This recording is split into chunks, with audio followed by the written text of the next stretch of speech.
আপনারা কি জানেন বাংলাদেশে একটা সুন্দর কি আছে বলুন তো? সুন্দরবন আছে। আর এই সুন্দরবনটা কোথায় সবাই আমরা জানি। এখানে সুন্দর একটা নদী আছে। নদীর তো চলার কোনো শেষ নেই, কিন্তু নদীর আবার ডালপালা আছে। আর ঠিক সেই ডালপালারই একটি অংশ হচ্ছে এই ঢাংমারি খাল। এক পাশে আছে সুন্দরবন, আর এক সাইডে আছে সুন্দর একটা গ্রাম। আর এই গ্রামের এক সাইডে গড়ে উঠেছে সুন্দর সুন্দর রিসোর্ট। আমরা যে রিসোর্টে উঠেছিলাম এটার নাম ছিল বনবাস ইকো ভিলেজ রিসোর্ট। আমার এটা দেখে খুব ভালো লাগছে। আরও সুন্দর একটি রিসোর্ট আছে, সেটার নাম হচ্ছে ইরাবতী।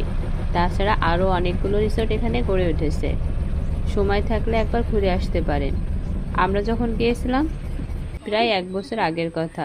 আর বর্তমান এখন দেখছি এখানে অনেকেই ঘুরতে যাচ্ছে। আসলে পরিবেশটা অনেক সুন্দর। দেখুন আহানার তখন কত ছোট ছিল।